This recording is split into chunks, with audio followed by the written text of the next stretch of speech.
తెలంగాణలో అసలు ఈ డ్రింకింగ్ వాటర్ సేఫ్ కాదు. 33 డిస్ట్రిక్ట్లు ఉంటే 33కి 33 పిల్లలు డిఫెక్ట్స్ తోని పుడతారు. చర్మం అంతా బ్లూ కలర్లో అయిపోయి ఉంటుంది. హార్ట్ ఫంక్షనింగ్ వాళ్ళకి సరిగ్గా ఉండదు. గ్రౌండ్ వాటర్ అక్రాస్ ఇండియా 440 డిస్ట్రిక్ట్లలో హై నైట్రేట్ వాల్యూస్ ఉన్నాయి. 20% కన్నా ఎక్కువ ఉన్నాయి. హైదరాబాద్ లాంటి సిటీ ఈ వేస్టేజ్ డ్రైనేజ్ సిస్టమ్ వాటిని ట్రీట్ చేయకుండా అవి భూమిలోకి ఇంకిపోయి నీళ్ళలోకి చేరుతున్నాయి. ఓన్లీ నైట్రేట్సే కాదు, యురేనియం లెవెల్స్ కూడా చాలా ఎక్కువగా ఉన్నాయి.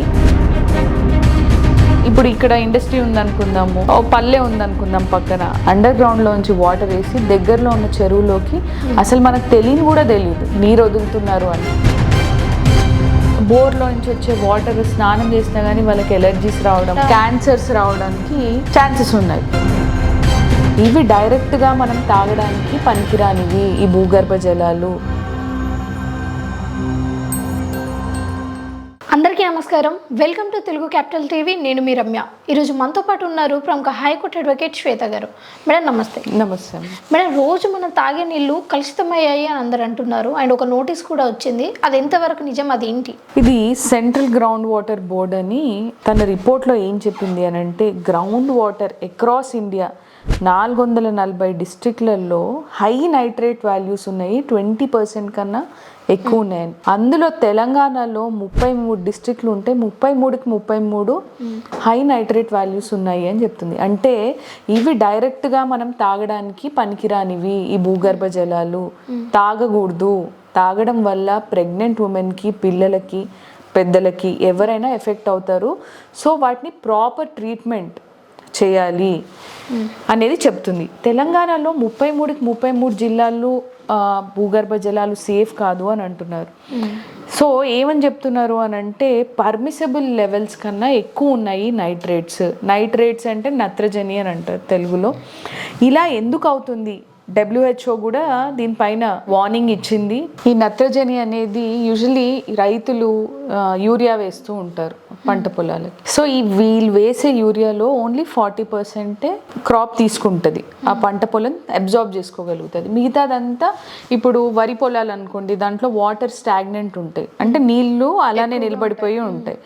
ఆ వాటర్లోంచి మెల్లిగా భూమిలోకి ఇంకిపోతుంది అన్నమాట. ఓకే, కొన్ని లేయర్స్ వరకు ఆ నైట్రేట్స్ ఎక్కువ ఉండిపోతాయి. అవి భూమిలోకి ఇంకిపోయి నీళ్ళలోకి చేరుతున్నాయి. అదొక రీజన్. ఓకే, ఇంకో రీజన్ ఏంటి అని అంటే, ఇప్పుడు హైదరాబాద్ లాంటి సిటీ తీసుకుందాము. ఇక్కడ ఈ వేస్టేజ్ డ్రైనేజ్ సిస్టమ్ వాటిని ట్రీట్ చేయకుండా అలాగే భూమిలోకి వదలడం వల్ల, సెప్టిక్ ట్యాంక్స్ వీటిని ప్రాపర్గా మెయింటైన్ చేయకపోవడం వల్ల ఇవి భూమిలోకి చేరి నీళ్లు కలుషితం అయిపోతున్నాయి. ఓన్లీ నైట్రేట్సే కాదు, యురేనియం లెవెల్స్ కూడా చాలా ఎక్కువగా ఉన్నాయి. అసలు ఈ డ్రింకింగ్ వాటర్ సేఫ్ కాదు అని చెప్తున్నారు. సో మనం ఇక్కడ గమనించాల్సింది ఏంటి అని అంటే, proper treatment of waste water. Okay, దాన్ని సరిగ్గా శుద్ధి చేసిన నీళ్లు తాగాలి.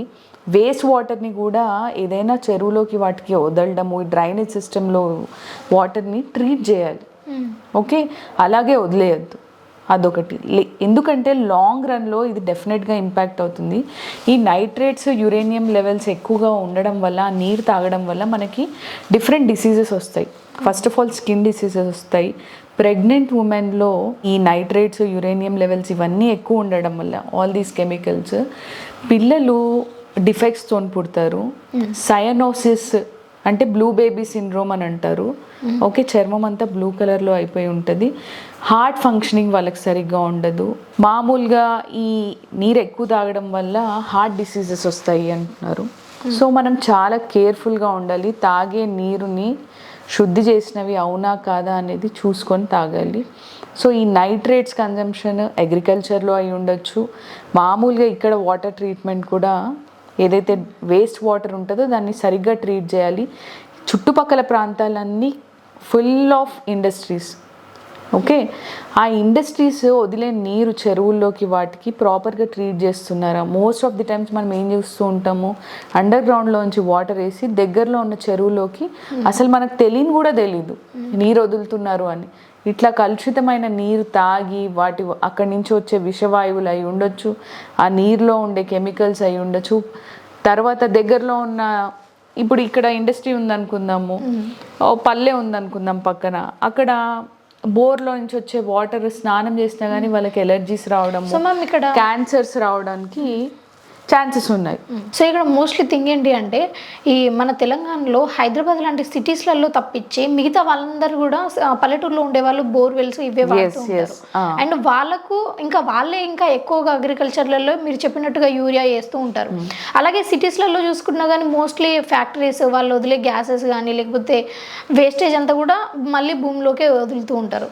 సో ఇలాంటి వాళ్ళకి ఎక్కువ బోర్వెల్స్ యూజ్ చేసే వాళ్ళకి ఇలాంటి టిప్స్ ఏంటి అని అంటే, ఆ బోర్లో నీళ్లు డైరెక్ట్గా తాగకండి, ప్రాపర్గా ఫిల్టర్ అయిన వాటర్ మాత్రమే కన్జ్యూమ్ చేయండి. ఎందుకంటే ఇప్పుడు సేఫ్ కాదు తాగడము అనేది నేను సజెస్ట్ చేయాలనుకుంటున్నాను. రెగ్యులర్గా మనం తాగే వాటర్లో ఏదో పర్లేదులే అని తాగుతూ ఉంటాము, కానీ తాగే ముందు ఈ ఒక్క ఇన్ఫర్మేషన్ మీ మైండ్లో పెట్టుకొని ఆలోచించుకొని తాగండి. అండ్ ఫిల్టర్ చేసుకొని తాగడం అయితే చాలా మంచిది. అండ్ చాలా చక్కటి ఇన్ఫర్మేషన్ మాకు ఇచ్చారు ma'am. Thank you. Thank you. And ఎలాంటి అప్డేట్స్ మీకు రావాలంటే మా ఛానల్ని సబ్స్క్రైబ్ చేసుకోండి.